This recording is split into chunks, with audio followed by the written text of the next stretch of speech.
પ્રાચીન સમયની વાત છે. ગુજરાતના એક રળિયામણા ગામમાં માણેકચંદ નામના એક અત્યંત ધનવાન અને દયાળુ શેઠ રહેતા હતા. શેઠનો વેપાર એટલો વિશાળ હતો કે એમની ગણતરી આસપાસના 52 ગામોમાં સૌથી મોટા આસામી તરીકે થતી હતી. એમના ઘરમાં જાણે સાક્ષાત લક્ષ્મીજીએ કાયમી મુકામ કર્યો હતો. વિશાળ હવેલી, સોના ચાંદીથી છલકાતી તિજોરીઓ, નોકર ચાકરોની ફોજ અને આંગણામાં બાંધેલા હાથી ઘોડા એમની અમીરીની ચાળી ખાતા હતા. શેઠ ધનવાન હોવાની સાથે સાથે ખૂબ જ ધર્મિષ્ઠ પણ હતા. ગામમાં કોઈ પણ ગરીબ એમના આંગણેથી ક્યારેય ખાલી હાથે જતો નહીં. પરંતુ આટલી બધી જાહોજલાલી હોવા છતાં શેઠ અને શેઠાણીના જીવનમાં એક મોટો ખાલીપો હતો. લગ્નના અનેક વર્ષો વીતવા છતાં એમને ત્યાં કોઈ સંતાન નહોતું. બાળકના રુદન માટે એમનું આંગણું તરસી રહ્યું હતું. સંતાન પ્રાપ્તિની ઝંખનામાં શેઠે અનેક મંદિરોમાં માથું ટેકવ્યું, અનેક સાધુ સંતોના આશીર્વાદ લીધા અને ગરીબોને અઢળક દાન આપ્યું. આખરે ઈશ્વરે એમની અરજ સાંભળી લીધી. સમય જતાં શેઠાણીએ 2 સુંદર જોડવા બાળકોને જન્મ આપ્યો, એક દીકરો અને એક દીકરી. શેઠના આનંદનો કોઈ પાર ન રહ્યો. એમણે આખા ગામમાં સાકર વહેંચી અને સળંગ 7 દિવસ સુધી આખા ગામને મિષ્ટાન જમાડ્યું. શેઠે દીકરાનું નામ સૂરજ અને દીકરીનું નામ ચાંદની રાખ્યું. દીકરો ખરેખર સૂર્યના કિરણો જેવો તેજસ્વી હતો અને દીકરી પૂનમના ચંદ્ર જેવી રૂપાળી હતી. સમય પોતાની ગતિએ આગળ વધવા લાગ્યો. સૂરજ અને ચાંદની ખૂબ જ લાડકોડથી મોટા થવા લાગ્યા. એમના માટે હીરામોતી જડેલા રમકડા લાવવામાં આવતા. જમીન ઉપર પગ મૂકે તો જાણે એમના પગમાં કાંટો વાગી જશે એવી કાળજી લેવાતી. ભાઈ બહેન વચ્ચે પણ અપાર પ્રેમ હતો. બંને યુવાન થયા એટલે શેઠને તેમના વિવાહની ચિંતા થવા લાગી. ચાંદની માટે પાડોશી રાજ્યના એક બહુ મોટા અને માલદાર નગર શેઠના દીકરાનું માગું આવ્યું. આ પરિવાર માણેકચંદ શેઠ કરતાં પણ 4 ગણો વધુ ધનવાન હતો. શેઠે પોતાની લાડકવાઈ દીકરી ચાંદનીના લગ્ન અત્યંત ધામધૂમથી કરાવ્યા. કરિયાવરમાં સોનાના સિક્કા, ચાંદીના વાસણો, રેશમી વસ્ત્રો અને દાસીઓ આપી. ચાંદની પોતાના સાસરે એક રાણીની જેમ રહેવા લાગી. બીજી તરફ સૂરજ માટે શેઠે એક ગરીબ પણ અત્યંત સંસ્કારી અને ધર્મપરાયણ બ્રાહ્મણની દીકરી તુલસીને પસંદ કરી. તુલસીના આગમનથી શેઠની હવેલીમાં જાણે સાક્ષાત અન્નપૂર્ણા પધાર્યા હોય એવું પવિત્ર વાતાવરણ બની ગયું હતું. પરંતુ કહેવાય છે ને કે સમય ક્યારેય કોઈનો સગો નથી થતો અને કાળચક્ર હંમેશા ફરતું રહે છે. શેઠના જીવનમાં પણ એવો જ એક ભયંકર વળાંક આવ્યો. શેઠનો મોટાભાગનો વેપાર દરિયાઈ માર્ગે ચાલતો હતો. એક વખત તેમના લાખો રૂપિયાના માલ સામાનથી ભરેલા 5 મોટા વહાણો દરિયામાં આવેલા એક ભયાનક વાવાઝોડામાં ફસાઈ ગયા અને જળ સમાધિ લઈ લીધી. આ નુકસાન એટલું મોટું હતું કે શેઠ પાયમાલ થઈ ગયા. હજુ તો આ આઘાતમાંથી તેઓ બહાર આવે એ પહેલા જ પેઢીના વર્ષો જૂના અને સૌથી વિશ્વાસુ મુનિમે શેઠની સહીઓ કરાવી અને બાકી બચેલી જમીનો અને મિલકતો પોતાના નામે કરી લીધી અને રાતોરાત બધું સમેટી અને ફરાર થઈ ગયો. એક જ ઝાટકે ગગનચુંબી હવેલીમાંથી રસ્તા ઉપર આવી ગયેલા માણેકચંદ શેઠ આવડો મોટો આઘાત સહન ન કરી શક્યા. પથારીવશ થયેલા શેઠનું હૃદય બંધ પડી જવાથી કમકમાટી ભર્યું મૃત્યુ થયું. શેઠાણી પહેલેથી જ સ્વર્ગવાસ પામ્યા હતા. હવે સૂરજ અને તુલસી બિલકુલ એકલા પડી ગયા. પિતાના અંતિમ સંસ્કાર અને પાછળના કારજ માટે સૂરજને પોતાની પત્ની તુલસીના શરીર ઉપર રહેલા થોડા ઘણા ઘરેણાં પણ વેચી દેવા પડ્યા. લેણદારોએ તેમની હવેલી ઉપર પણ કબજો જમાવી લીધો. જે સૂરજે આખી જિંદગી સોનાની થાળીમાં જમ્યું હતું અને હુકમ કરવા માત્ર આંગળી જ છીંધીતી, એ સૂરજ આજે 2 ટંકના રોટલા માટે લોકોના ખેતરમાં કાળી મજૂરી કરવા મજબૂર બની ગયો હતો. સૂરજ અને તુલસી ગામની ભાગોળે આવેલી એક તૂટેલી ફૂટેલી ઘાસની ઝૂંપડીમાં આશરો લઈને રહેવા લાગ્યા. બીજી તરફ ચાંદની પોતાના અમીર સસરાના ધનના નશામાં એટલી તો ચૂર થઈ ગઈ હતી કે એને પોતાના પિતાના મૃત્યુ અને ભાઈની ગરીબીની જાણ હોવા છતાં તેણે ભાઈની ખબર સુધા ન લીધી. પૈસાના ઘમંડે એના મનમાંથી ભાઈ પ્રત્યેનો પ્રેમ સાવ ભૂસી નાખ્યો હતો. સૂરજ માટે હવે પ્રત્યેક દિવસ જાણે એક મોટો પહાડ તોડવા સમાન બની ગયો હતો. જે હાથ ક્યારેય કમળની પાંખડી સિવાય કંઈ કઠોર અડ્યા નહોતા, એ હાથ આજે પાવડો અને કોદાળી પકડીને લોહી લુહાણ થઈ ગયા હતા. માથા ઉપર આકરો તડકો અને પગમાં તૂટેલા પગરખા સાથે પરસેવે રેબજેબ સૂરજ આખો દિવસ ખેતરોમાં મજૂરી કરતો. સાંજે જ્યારે થાકીને કટકા થઈ જતો ત્યારે બે ચાર આના એને મળતા, એમાંથી થોડો લોટ અને મીઠું લાવીને ઝૂંપડીએ પહોંચતો. જે દિવસે કામ ન મળે એ દિવસે પતિ પત્ની માત્ર પાણી પીને ભગવાનનું નામ લઈ અને ભૂખા પેટે જમીન ઉપર સૂઈ જતા. પરંતુ આટલા અસહ્ય અને કપરા દુઃખમાં પણ સુરતની પત્ની તુલસી ક્યારેય નિરાશ ન થતી. તુલસી ભગવાન દ્વારકાધીશની પરમ ભક્ત હતી. સવારે વહેલા ઉઠીને ગામના છેવાડે આવેલા કૃષ્ણ મંદિરે જઈને સાફ સફાઈ કરવી અને પૂજા કરવી એ એનો નિત્યક્રમ હતો. ઘરમાં ખાવા અનાજનો દાણો ન હોય તો પણ એના મુખ ઉપર ક્યારેય કોઈ ફરિયાદ ન આવતી. એ માનતી કે પ્રભુ જે કરે છે એ સારા માટે કરે છે અને આ ખરાબ સમય પણ એક દિવસ ચોક્કસ વીતી જશે. એ સુરતને હિંમત આપતી અને પોતાના પ્રેમાળ સ્વભાવથી ઝૂંપડીને પણ સ્વર્ગ સમાન બનાવીને રાખતી. એ સુરતને કહેતી કે સ્વામી, સુખ અને દુઃખ તો રથના બે પૈડા છે. આજે રાત છે તો કાલે સવાર ચોક્કસ પડશે. આપણે આપણી નીતિ અને ધર્મ નથી છોડવાના. બીજી તરફ ચાંદની પોતાના સસરાના અમીરીના નશામાં સંપૂર્ણપણે આંધળી થઈ ગઈ હતી. એ સોના ચાંદીના વાસણોમાં જમતી, હીરા જડેલા આભૂષણો પહેરતી અને દાસીઓ તેના એક ઇશારે દોડી આવતી. જ્યારે તેને આસપાસના લોકો પાસેથી સમાચાર મળ્યા કે એનો સગો ભાઈ હવે બીજાના ખેતરોમાં મજૂરી કરીને પેટ ભરે છે અને તૂટેલી ઝૂંપડીમાં રહે છે, ત્યારે એને જરા પણ દયા ન આવી. ઉલટું તેને પોતાના ભાઈ ઉપર ચીડ ચડવા લાગી. એ વિચારવા લાગી, હું આટલા મોટા નગરશેઠની પત્ની છું અને મારો ભાઈ એક મામૂલી મજૂર. જો મારા સાસરાવાળા કે સગા સંબંધીઓને ખબર પડશે કે એક ગરીબ ભિખારી મારો ભાઈ છે તો મારી અને મારા પરિવારની આબરૂના ધજાગરા ઉડી જશે. લોકો મારી મજાક ઉડાવશે. આ ઘમંડમાં ને ઘમંડમાં ચાંદનીએ ક્યારેય સુરતની સંભાળ પણ ન લીધી કે એને કોઈ આર્થિક મદદ કરવાની તસ્દી ન લીધી. સમય જતાં ચાંદનીના સાસરામાં એક અત્યંત મોટો પ્રસંગ આવ્યો. એમના પરિવાર દ્વારા નગરમાં એક ભવ્ય અને વિશાળ હવેલીનું નિર્માણ કરવામાં આવ્યું હતું, જેનું વાસ્તુ પૂજન અને એક ઐતિહાસિક જમણવાર રાખવામાં આવ્યો હતો. આ પ્રસંગમાં આસપાસના 52 ગામોના શેઠિયાઓ, મોટા વેપારીઓ અને તમામ સગા સંબંધીઓને આમંત્રણ આપવામાં આવ્યું હતું. ચાંદનીએ પોતાના પિયરના ગામના ઘણા મોટા લોકોને પણ ખાસ માણસો મોકલીને કંકોત્રી મોકલાવી, પણ પોતાના સગાભાઈ સુરજને જાણી જોઈને બાકાત રાખ્યો. એને ડર હતો કે ગરીબભાઈ ફાટેલા કપડામાં આવશે તો તેની અને તેના મોટા ઘરની શોભા બગડશે. ગામના ચોરે જ્યારે લોકો આ ભવ્ય પ્રસંગ અને ચાંદનીની અમીરીની વાતો કરી રહ્યા હતા ત્યારે સુરત ત્યાંથી પસાર થતો હતો. લોકોની વાતો સાંભળીને સુરજને ખબર પડી કે એની બેનના ઘરે આવડો મોટો ઉત્સવ છે. સુરજનું હૃદય એક પળ માટે થંભી ગયું. એની આંખોમાં જળજળિયા આવી ગયા. તેણે વિચાર્યું, મારી લાડકવાઈ બેન આવડા મોટા પ્રસંગમાં મને ભૂલી ગઈ. શું ગરીબી આવવાથી લોહીના સંબંધો પણ બદલાઈ જાય છે? ઘરે આવીને એણે અત્યંત ઉદાસ મને તુલસીને આ વાત કરી, પણ સુરતનું ભાઈ તરીકેનું હૃદય માનતું નહોતું. તેણે તુલસીને કહ્યું કે તુલસી, ચાંદની ભલે મને ભૂલી ગઈ હોય પણ હું એનો મોટો ભાઈ છું. પિતાની ગેરહાજરીમાં બહેનના આટલા મોટા પ્રસંગે મારે અચૂક ઊભા રહેવું જ પડે. કદાચ કામની ઉતાવળમાં એનાથી ભૂલથી કંકોત્રી મોકલવાની રહી ગઈ હશે. તુલસી બધું જ સમજતી હતી કે અમીર નણંદે જાણી જોઈને ગરીબભાઈનું અપમાન કર્યું છે, પણ તેણે પોતાના પતિનું મન દુભાવવા ન દીધું. સૂરજે પોતાની પાસે બચેલા આખા મહિનાની મજૂરીના પૈસા ભેગા કર્યા અને બહેન માટે બજારમાંથી એક સુંદર ચૂંદડી ખરીદી.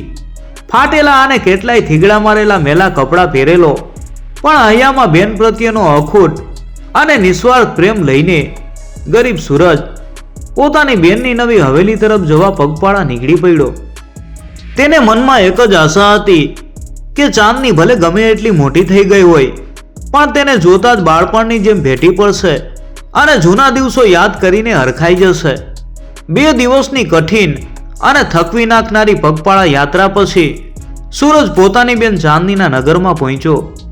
નગરમાં પહોંચતા જ તેને ચાંદનીના નવા અને વિશાળ મહેલ જેવી હવેલીના દર્શન થયા. હવેલીની બહાર સોના ચાંદીથી શણગારેલા રથ અને ઘોડાઓની વણઝાર ઊભી હતી.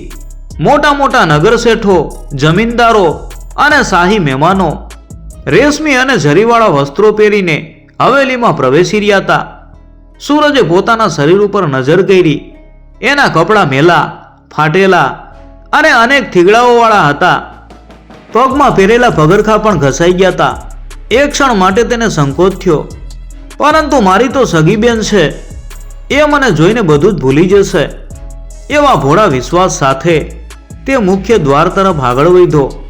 જેવો સૂરજ હવેલીના મુખ્ય દરવાજા પાસે પહોંચ્યો, ત્યાં ઊભેલા કદાવર ચોકીદારોએ એને ધક્કો મારીને રોક્યો. એ ભિખારી, ક્યાં ચાલ્યો જાય છે અંદર? આ કોઈ ધર્મશાળા નથી, નગર શેઠની હવેલી છે, ચાલ્યો જાય અહીંથી.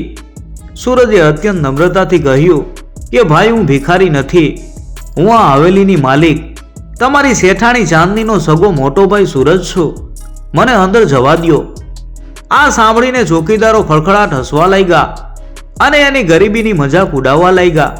બરાબર એ જ સમયે ચાંદની હવેલીના ઉપરના ઝરૂખામાંથી મહેમાનોનું સ્વાગત જોઈ રહી હતી. એની નજર દરવાજે ચાલી રહેલા આ તમાશાઓ પર પડી. એણે ધ્યાનથી જોયું તો એ ફાટેલા કપડાવાળો માણસ બીજું કોઈ નહીં, પણ એનો સગો ભાઈ સૂરજ હતો. સૂરજને આ હાલતમાં જોઈને ચાંદનીના હૃદયમાં ભાઈ પ્રત્યેનો પ્રેમ કે કરુણા જાગવાના બદલે ભય અને ક્રોધની જ્વાળા ભભૂકી ઉઠી. જો કોઈ મોટા મહેમાનને ખબર પડી જશે કે આ દરિદ્ર મારો ભાઈ છે, તો મારી વર્ષોની આબરૂ ધૂળમાં મળી જશે. લોકો મારી પીઠ પાછળ વાતો કરશે, એવો સ્વાર્થી વિચાર એના મનમાં ઝબૂકી ગયો. એણે તરત જ પોતાની ખાસ દાસી રંભાને બોલાવી અને આદેશ આપ્યો કે રંભા, પેલા ચોકીદાર પાસે જે ચિત્રેહાલ માણસ ઊભો છે એને કોઈની નજર ન પડે એ રીતે હવેલીના પાછળના ગુપ્ત દરવાજેથી અંદર લઈ આવ અને અવાવરું ઓરડામાં સંતાડી દે. રંભાએ ચાંદનીના આદેશ મુજબ સૂરજને પાછળના દરવાજેથી અંદર લઈ જઈ અને એક અંધારા ઓરડામાં બેસાડી દીધો. સૂરજને લાગ્યું કે બહેન મહેમાનોમાં વ્યસ્ત હશે, એટલે નિરાતે મળવા માટે એને અહીં બેસાડ્યો છે. થોડી વાર પછી ચાંદની ત્યાં આવી. સૂરજની આંખોમાં હરખના આંસુ આવી ગયા. એ મારી લાડકવાઈ બેન, એમ કહીને ચાંદનીને ભેટવા માટે આગળ વધ્યો, પરંતુ ચાંદની ધૃણાથી મોં બગાડીને 2 ડગલા પાછળ હટી ગઈ.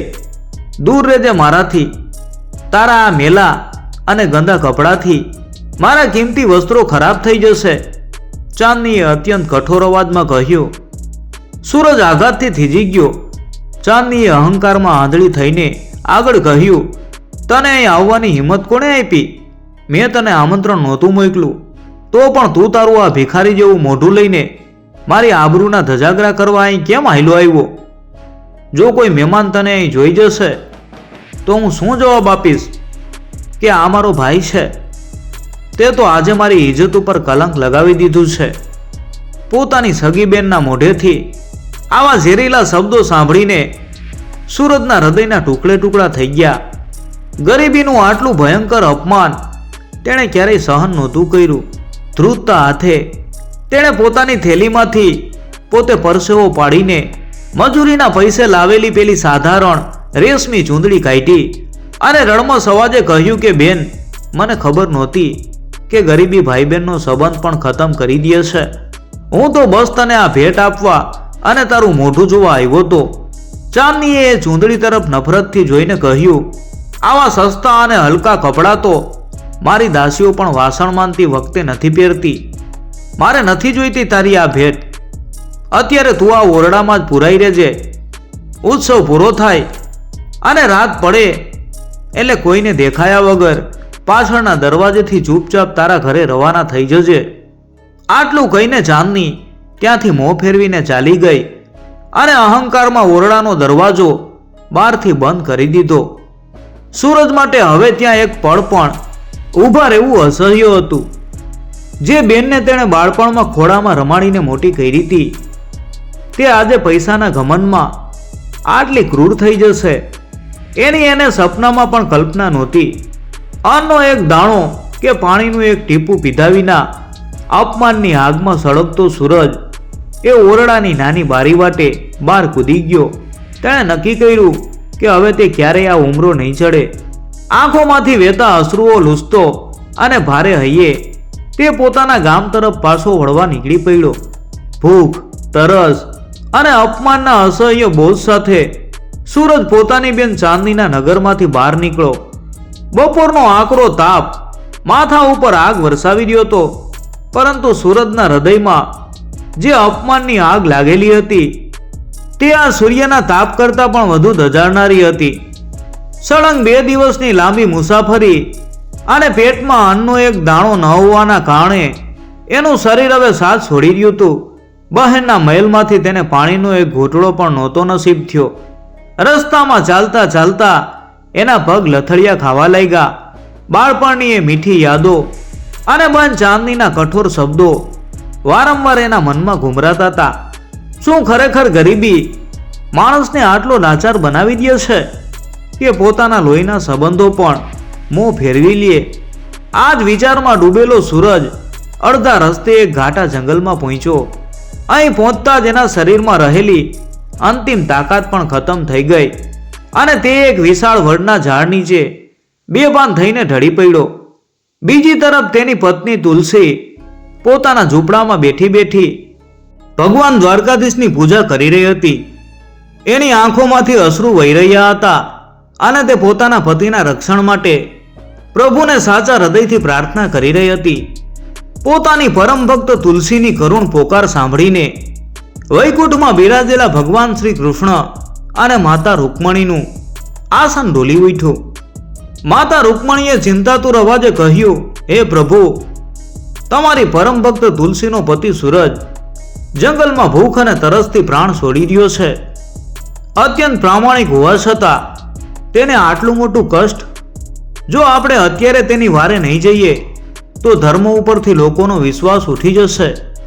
ભગવાન શ્રી કૃષ્ણએ હળવું સ્મિત કરતા કહ્યું કે દેવી, સૂરજના અને તુલસીના કર્મો અત્યંત પવિત્ર છે. એમના ખરાબ સમયનો અંત હવે આવી ગયો છે. હું હમણાં જ એની મદદે જાઉં છું. આટલું કહીને ભગવાને પૃથ્વી ઉપર એક અત્યંત વૃદ્ધ અને નબળા દેખાતા માલધારીનું રૂપ ધારણ કર્યું. એમના ખભા ઉપર એક કામળી હતી અને હાથમાં લાકડી હતી. તેઓ સીધા જંગલમાં તે વડના ઝાડ પાસે પહોંચ્યા જ્યાં સૂરજ અચેતન અવસ્થામાં પડ્યો હતો. વૃદ્ધ ગોવાળે પોતાની પાસે રહેલી માટીની ગોળીમાંથી મીઠું અને શીતળ જળ કાઢીને સૂરજના ચહેરા ઉપર છાંટ્યું અને 2 ઘૂંટડા પાણી એના મોઢામાં રેડ્યું. ઈશ્વરના પર્શ અને શીતળ જળથી સૂરજના શરીરમાં જાણે એક નવી ઉર્જાનો સંચાર થયો. તેણે ધીમે ધીમે આંખો ખોલી તો સામે એક દયાળુ ગોવાળને ઊભેલો જોયો.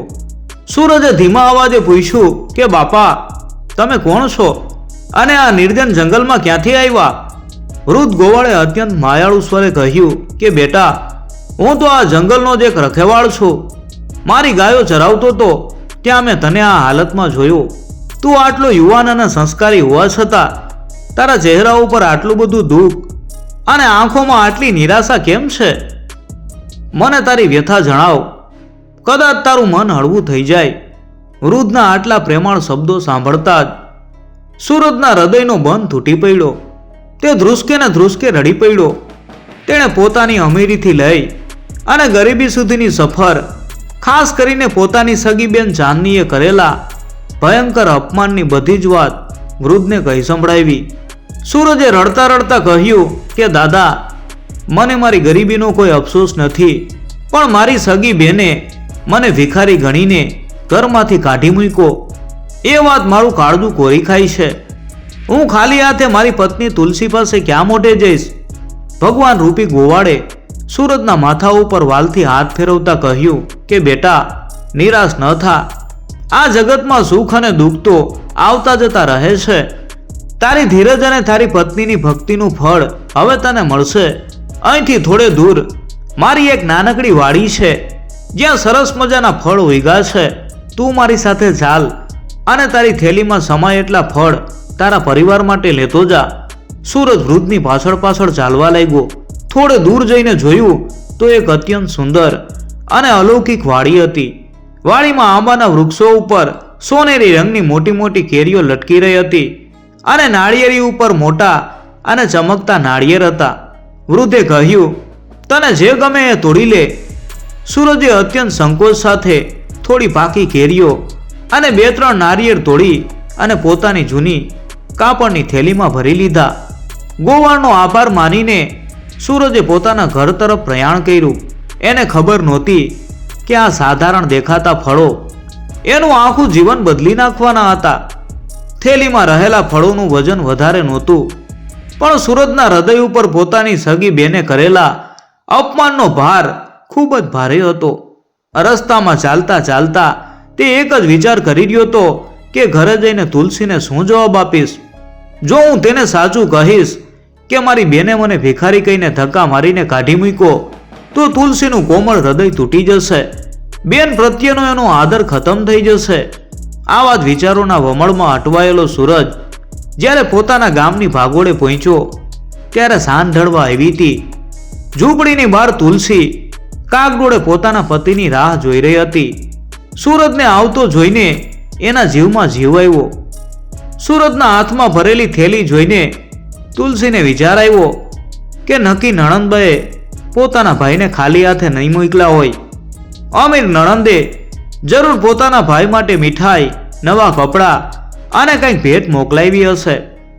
તુલસી દોડીને સૂરજ પાસે ગઈ અને એના હાથમાંથી થેલી લેતા પૂછ્યું કે સ્વામી, તમે આવી ગયા? તમારી બેન મજામાં તો છે ને? ઉત્સવ કેવો રહ્યો? અને આ થેલીમાં નણંદબાએ શું મોકલાવ્યું છે? સૂરજ પાસે તુલસીના એક પણ પ્રશ્નનો સાચો જવાબ નહોતો. અપમાનના ઘા હજુ લીલા હતા એટલે તે કાંઈ પણ બોલ્યા વિના માત્ર એટલું જ કહી શક્યો કે તુલસી, હું ખૂબ થાકી ગયો છું. આ થેલીમાં જે કાંઈ છે એ તું જ જોઈ લે. આટલું કહીને સૂરજ ઝૂંપડીની બહાર ઓટલા ઉપર જઈને આકાશ તરફ શૂન્ય મનસ્ક થઈને બેસી ગયો. તુલસીએ ઉત્સાહભેર ઝૂંપડીમાં જઈને દીવો પ્રગટાવ્યો અને થેલી ખોલી. થેલી ખોલતા જ તેણે અંદર થોડી પાકી કેરીઓ અને 2-3 નાળિયેર જોયા. એક ક્ષણ માટે તુલસીને નવાઈ લાગી. તેણે વિચાર્યું, આટલા મોટા નગરશેઠની પત્ની અને મારી નણંદે માત્ર આ ફળ જ મોકલાવ્યા, પણ ના, કદાચ ભાઈની ગરીબી જોઈને એમને દુઃખ થયું હશે અને રસ્તામાં ખાવા માટે આ પ્રેમથી આપ્યા હશે. તુલસી અત્યંત હકારાત્મક વિચારોવાળી સ્ત્રી હતી. તેણે પ્રસાદ સમજીને એક નાળિયેર કાપવા માટે હાથમાં દાંતરડું લીધું. જેવો તુલસીએ નાળિયેર ઉપર દાંતરડાનો ઘા માર્યો, નાળિયેરના 2 ટુકડા થયા, પણ અંદરથી પાણી કે કોપરું નીકળવાના બદલે અચાનક આખી ઝૂંપડી એક અદ્ભુત પ્રકાશથી ઝળહળી ઉઠી. નાળિયેરની અંદરથી ઝગમગતા હીરા, લાલ ચટક માણેક, સાચા મોતી અને સોનાની મોરોનો વરસાદ થવા લાગ્યો. આ દ્રશ્ય જોઈને તુલસીની આંખો ફાટી ગઈ. તેણે ઉતાવળમાં આંબાની કેરીઓ કાપી તો એમાંથી પણ ગોળમટોળ સોનાના સિક્કા નીકળવા લાગ્યા. ઝૂંપડીનો આખો ખૂણો અઢળક ધન દોલતથી ભરાઈ ગયો. તુલસી ખુશીના મયરા બૂમ પાડી ઉઠી કે સ્વામી, જલ્દી અંદર આવો, જુઓ તો ખરા આપણી નણંદબાનો પ્રેમ. સૂરજ દોડીને અંદર આવ્યો અને જમીન ઉપર વેરાયેલા હીરા મોતી જોઈને એ આશ્ચર્યચકિત થઈ ગયો. એને તરત જ સમજાઈ ગયું કે જંગલમાં મળેલો પેલો વૃદ્ધ ગોવાળ બીજું કોઈ નહીં પણ સાક્ષાત ભગવાન દ્વારકાધીશ હતા, જેમણે તેની કસોટીના અંતે આ કૃપા વરસાવી હતી. પરંતુ તુલસીના મનમાં તો કંઈક અલગ જ ચિત્ર ઊભું થયું હતું. એણે ગળગળા અવાજે સૂરજને કહ્યું કે સ્વામી, મેં તમને નહોતું કહ્યું કે ખરાબ સમયમાં પણ સંબંધો નથી મળતા? જુઓ, તમારી બેન કેટલી સમજુ છે. જો તેણે તમને આ ધન સીધું થેલીમાં ભરીને આપ્યું હોત તો રસ્તામાં લૂંટારા તમને લૂંટી લેત. એટલે જ તેણે આ હીરા મોતી અને સોનામોરો ફળોની અંદર છુપાવીને મોકલાવ્યા, જેથી કોઈને શક ન જાય. મારી નણંદે તો આપણી ગરીબી કાયમ માટે દૂર કરી દીધી. સૂરજ આ સાંભળીને મૂંગો જ રહ્યો. તે જાણતો હતો કે આ ધન તેની ઘમંડી બેને નથી આપ્યું, પરંતુ જો એ સત્ય કહેશે તો તુલસીનો બેન પ્રત્યેનો પ્રેમ તૂટી જશે. વળી ભગવાને આપેલી આ ભેટ વિશે અત્યારે કોઈને કહેવું એને યોગ્ય ન લાગ્યું, એટલે એણે તુલસીની વાતમાં હા ભયણી અને મનોમન પ્રભુનો આભાર માન્યો. જોતામાં સમય બદલાયો.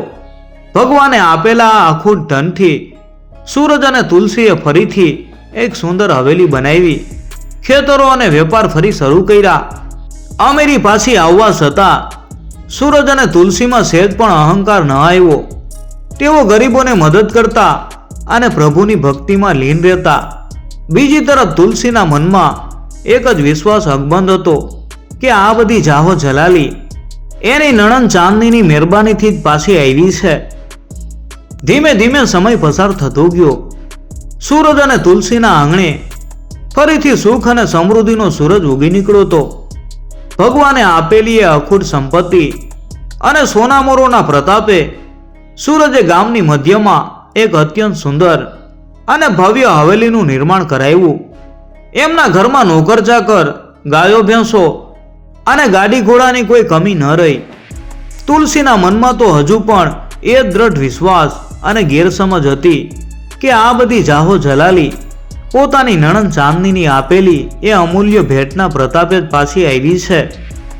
એક દિવસ તુલસીએ સૂરજને પોતાની પાસે બેસાડીને અત્યંત પ્રેમથી કહ્યું કે સ્વામી, આજે આપણે જે કાંઈ પણ સુખ ભોગવી રહ્યા છીએ એ બધું તમારી બેન ચાંદનીના આશીર્વાદ અને એમની ઉદારતાને આભારી છે. તેમણે ખરાબ સમયમાં આપણો સાથ ન છોડ્યો. ઘણા સમયથી નણંદબા આપણા ઘરે પિયર કરવા નથી આવ્યા. હવે જ્યારે આપણી પાસે બધું જ છે તો તમારે જાતે જઈને એમને આદરપૂર્વક કંઈ તેડી લાવવા જોઈએ. આપણે તેની ખૂબ સેવા કરશું અને એમનો ઋણ સ્વીકાર કરશું. સૂરજનું હૃદય તો ભૂતકાળના એ કડવા અપમાનને હજુ જરા પણ ભૂલ્યું નહોતું. એને બરાબર યાદ હતું કે કેવી રીતે ચાંદનીએ તેને ભિખારી કહીને ધક્કા મારીને કાઢી મૂક્યો હતો અને પાણી માટે પણ વલખા મરાવ્યા હતા. પરંતુ પોતાની ભોળી પત્નીનો આગ્રહ અને તેનો નણંદ પ્રત્યેનો અખૂટ આદર જોઈને સૂરજ ના ન પાડી શક્યો. તેણે મનમાં વિચાર્યું કે ચાલો આજે એ પણ જોઈ લઈએ કે મારી સંપત્તિ જોયા પછી મારી ઘમંડી બેનનો વ્યવહાર કેવો બદલાય છે. સૂરજે બેનના ઘરે જવાની ભવ્ય તૈયારીઓ શરૂ કરી. આ વખતે તે પગપાળા અને ફાટેલા કપડામાં નહોતો જવાનો. એણે કિંમતી જરીવાળા રેશમી વસ્ત્રો પહેર્યા, માથે મોતીથી મઢેલી હીરા જડેલી પાઘડી પહેરી અને ગળામાં સોનાના ભારે હાર પહેર્યા. પોતાની બેન અને તેના પરિવાર માટે અત્યંત મોંઘા આભૂષણો, રેશમી સાડીઓ અને અનેક ભેટ સોગાદો લીધી. 4 સફેદ ઘોડા જોડેલા એક ભવ્ય અને શણગારેલા રથમાં બેસીને આગળ પાછળ પોતાના રક્ષકો અને સેવકોના કાફલા સાથે સુરતબેનના નગર તરફ જવા નીકળ્યો.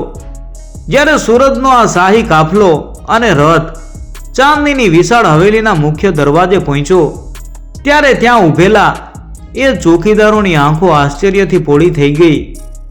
જે માણસને તેમણે ભિખારી ગણીને ગાળો આપી હતી એ આજે કોઈ મહારાજાની જેમ રથમાં બેસીને આવ્યો હતો. ચોકીદારોએ તરત જ અંદર જઈને ચાંદનીને સમાચાર આપ્યા.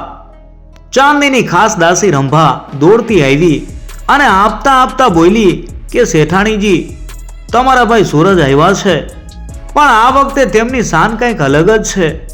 તેઓ તો સાક્ષાત કુબેર જેવા દેખાય છે. રથ, ઘોડા, નોકર ચાકર અને કિંમતી ભેટોના ઢગલા લઈને આવ્યા છે. આ સાંભળીને ચાંદનીના પગ નીચેથી જમીન ખસી ગઈ. એને વિશ્વાસ ન આવ્યો કે રસ્તા ઉપર રજડતો એનો ગરીબ ભાઈ રાતોરાત આટલો અમીર કેવી રીતે બની ગયો.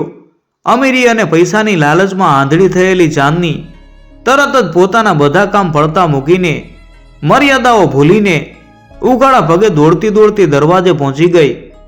જે ભાઈને તેણે અંધારા ઓરડામાં પૂરી દીધો હતો અને જેનો પડછાયો પણ તેને નહોતો ગમતો, એને આજે રથમાંથી ઉતરતો જોઈને તે બનાવટી હરખથી પાગલ થઈ ગઈ. અરે મારો વીરો આવ્યો, મારો લાડકવાયો ભાઈ મારા આંગણે પધાર્યો, એમ કહેતી કહેતી ચાંદની સુરતને ભેટી પડી. તેણે નોકરોને બૂમ પાડીને હુકમ કર્યો, જલ્દી મારા ભાઈ માટે ચાંદીના બાજટ ઢાળો, સોનાના વાસણમાં શરબત લાવો અને ફૂલોની વર્ષા કરો. ચાંદીના આ બદલાયેલા રંગ અને બનાવટી પ્રેમને જોઈને સૂરજ મનોમન હસી રહ્યો હતો. એને સ્પષ્ટ સમજાઈ ગયું હતું કે આ દુનિયામાં સંબંધો માત્ર પૈસાના જ છે.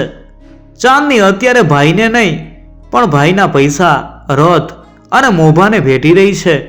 સૂરજે અત્યંત શાંતિથી ચાંદનીએ કરેલા આ ભવ્ય સ્વાગતનો સ્વીકાર કર્યો. તેણે ચાંદનીને કહ્યું કે બહેન, હું તને પિયર તેડવા આવ્યો છું. તારી ભાભી તુલસી તારી ખૂબ રાહ જુએ છે. થોડા દિવસ મારી સાથે આપણા નવા ઘરે ચાલ.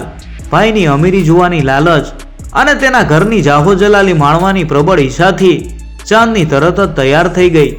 તેણે પોતાની સૌથી કિંમતી સાડીઓ અને ઘરેણાં પેક કરાવ્યા અને રથમાં બેસીને ભાઈ સાથે પિયર જવા રવાના થઈ. સૂરજ આખા રસ્તે શાંત હતો, કારણ કે તેના મનમાં હવે ચાંદનીનો અહંકાર તોડવાની અને એને જીવનનો સાચો પાઠ ભણાવવાની એક અદ્ભુત યોજના આકાર લઈ રહી હતી. ચાંદની જ્યારે સુરતના નવા અને મહેલ જેવા ભવ્ય આવાસ ઉપર પહોંચી ત્યારે તેની આંખો અંજાઈ ગઈ. વિશાળ આંગણું, સુંદર બગીચો, કોતરણીવાળા લાકડાના હિંચકા અને દાસદાસીઓની વણઝાર જોઈને એને ખાતરી થઈ ગઈ કે એનો ભાઈ હવે કોઈ સામાન્ય માણસ નથી રહ્યો, પણ એક મોટો આસામી બની ગયો છે. ઝૂંપડીમાં રહેતો ભાઈ આટલો મોટો શેઠ કેવી રીતે બની ગયો એ આશ્ચર્ય તેને અંદરથી કોરી ખાતું હતું. છતાં તેના ચહેરા ઉપર બનાવટી સ્મિત રમતું હતું. દરવાજે તુલસી આરતીની થાળી લઈને નણંદના સ્વાગત માટે ઊભી હતી. તુલસીના મનમાં તો એ જ અહોભાવ હતો કે મારી નણંદબાએ આપેલી હીરા માણેકવાળી ફળોની ભેટ, એનાથી જ અમારું આ નસીબ ખુલ્યું છે. તુલસીએ ચાંદનીના પગે લાગીને એનું ઉમળકાભેર સ્વાગત કર્યું. ઘરમાં પ્રવેશ્યા પછી તુલસીએ ચાંદનીને સોનાના પાટલે બેસાડીને જાત જાતના પકવાનો પીરસ્યા. તુલસી જાણે કોઈ દેવીની પૂજા કરતી હોય એમ નણંદની પ્રત્યેક નાની મોટી ઈચ્છાઓ પૂરી કરવા લાગી. ચાંદની પણ આ સેવા અને સન્માનનો પૂરો લાભ લેવા લાગી. તે રોજ નવી રેશમી સાડીઓ માંગતી, નવા ઘરેણાં પહેરવાની જીદ કરતી અને તુલસી હસતા મુખે સૂરજ પાસેથી પૈસા લઈને તેની દરેક માંગણી સંતોષતી. સૂરજ આ બધું જોઈ રહ્યો હતો અને મનોમન વિચારતો હતો કે પૈસાની માયા કેવી વિચિત્ર છે. જે બેને મને ભૂખો તરીસો કાઢી મૂક્યો હતો તે આજે મારી સંપત્તિ ભોગવવા પિયરમાં આવીને બેઠી છે. 10-15 દિવસના શાહી આતિથ્ય પછી જ્યારે ચાંદનીએ પોતાના સાસરે પાછા ફરવાની વાત કરી ત્યારે સૂરજે એને રોકતા કહ્યું કે બહેન, તું આટલા વર્ષો પછી પિયર આવી છે. મેં તારા માટે એક ખાસ ભેટ તૈયાર કરવા આપી છે. એ ભેટ બની જાય પછી જ તું વિદાય લેજે. આટલું કહીને સૂરજ નગરના એક અત્યંત સિદ્ધ અને જાદુઈ કળા જાણતા વૃદ્ધ સોની પાસે ગયો. સૂરજે સોનીને કહ્યું કે ભાઈ, મારે શુદ્ધ સોનાના અને હીરા જડેલા એક એવા જાદુઈ ઝાંઝરની જોડી બનાવડાવવાની છે, જે જ્યારે પગમાં પહેરીને કોઈ ચાલે ત્યારે એના ઘૂઘરામાંથી રણકારના બદલે અમુક ચોક્કસ શબ્દો અને વાક્યો સંભળાય. સોનીએ આશ્ચર્યથી કહ્યું કે શેઠ, આવું જાદુઈ કામ ખૂબ કઠિન છે અને એમાં પુષ્કળ ધન અને સમય લાગશે. સૂરજે હસીને સોનાની મોરોથી ભરેલી થેલી સોનીની સામે મૂકતા કહ્યું, પૈસા અને સમયની ચિંતા ના કર, પણ આ ઝાંઝર એવા મર્મવેદી શબ્દો બોલવા જોઈએ કે સાંભળનારના હૃદયમાં સોંસરવા ઉતરી જાય. સોનીએ પૂછ્યું કે શેઠ, ઝાંઝરના ઘૂઘરામાંથી મારે કેવા શબ્દો ગૂંથવાના છે? સૂરજે અત્યંત ગંભીરતાથી કહ્યું, પેલી વાત એ બોલાવજે કે આ જગત માત્ર સ્વાર્થ અને પૈસાનું સગું છે. ગરીબનો અહીં કોઈ ભાઈ કે બેન નથી હોતો. બીજી વાત, અમીરીના નશામાં અંધ થયેલા લોકો લોહીના સંબંધોને પણ ભૂલી જાય છે. અને ત્રીજી વાત, જે બેને પોતાના ભૂખા અને ગરીબ ભાઈને અંધારા ઓરડામાં પૂરી દીધો તે બેન આજે ભાઈના પૈસા જોઈને વાલ ઉભરાવી રહી છે. અને ચોથી વાત, સુંદર કપડાં અને ઘરેણાં માણસનું શરીર ઢાંકી શકે છે, પણ એના પાપ અને અહંકારને નહીં. બસ આ કડવા સત્ય આ ઝાંઝરના પ્રત્યેક રણકારમાં પડઘાવા જોઈએ. સોનીએ દિવસ રાત એક કરીને પોતાની સિદ્ધિઓ અને કળાના સમન્વયથી અત્યંત સુંદર મીનાકારીવાળા અને હીરામોતીથી જડેલા ભારે ઝાંઝર તૈયાર કર્યા. જોવામાં આ ઝાંઝર કોઈ મહારાણીના આભૂષણ જેવા જ લાગતા હતા. સૂરજે સોનીને મોં માગ્યું ઇનામ આપ્યું અને એ જાદુઈ ઝાંઝર લઈને એ ઘરે પાછો ફર્યો.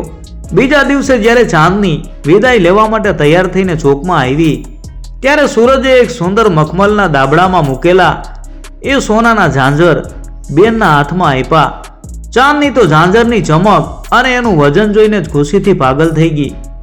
એને સપનામાં પણ ખ્યાલ નહોતો કે આ આકર્ષક ઝાંઝરમાં એના ઘમંડને ચકનાચૂર કરી નાખે એવું સત્ય છુપાયેલું છે.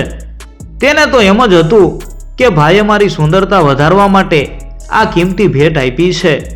ચાંદનીના હાથમાં જ્યારે સૂરજે એ રત્નજડિત સોનાના ઝાંઝર મૂક્યા ત્યારે એની ખુશીનો કોઈ પાર ન રહ્યો.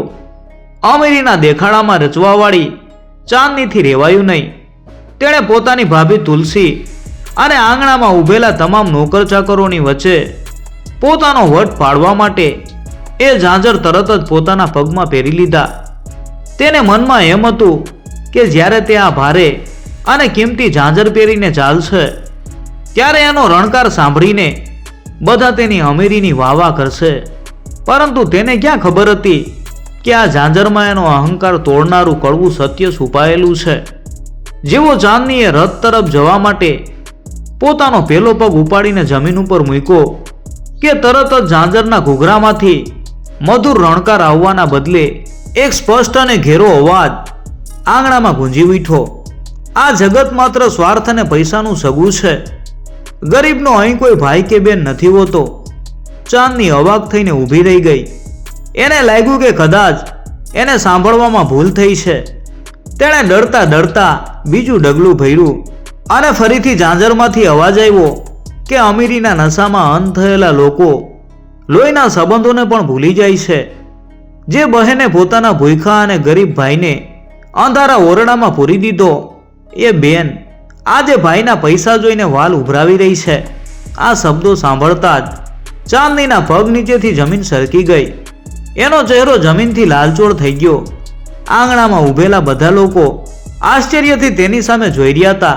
ભાભી તુલસી જે અત્યાર સુધી પોતાની નણંદને કોઈ દેવી સમાન પૂજતી હતી તે આ શબ્દો સાંભળીને સ્તબ્ધ થઈ ગઈ.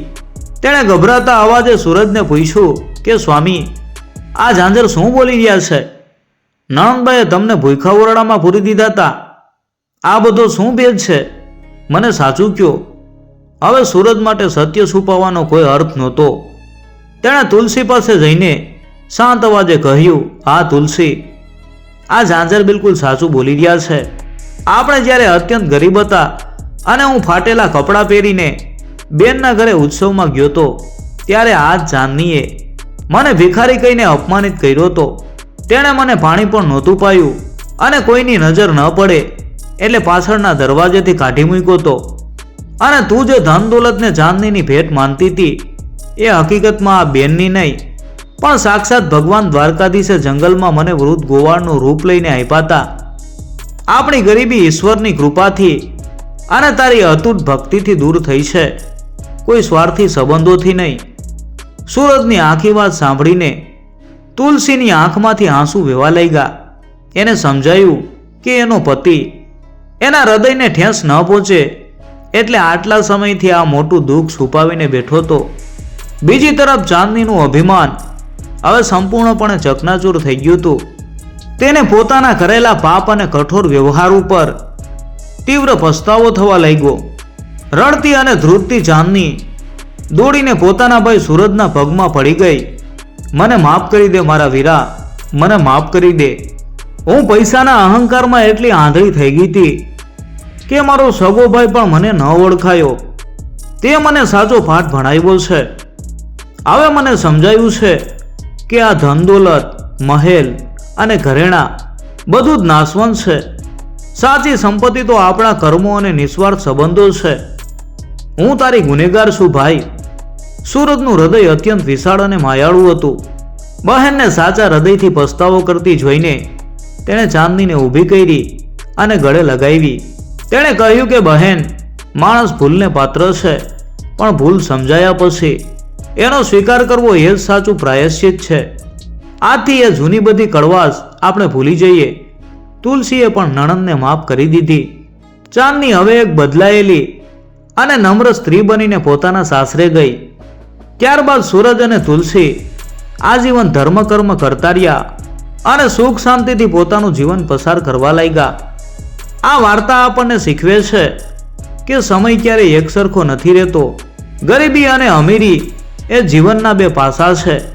અમીર હોવા ઉપર ક્યારેય ઘમંડ ન કરવો જોઈએ અને ગરીબ હોવા ઉપર ક્યારેય નિરાશ ન થવું જોઈએ. સાચા સંબંધો પૈસા કે મોભાથી નહીં, પણ પ્રેમ, લાગણી અને મુશ્કેલ સમયમાં આપેલા સાથથી બંધાય છે. સ્વાર્થથી જોડાયેલા સંબંધો ક્યારેય ટકતા નથી.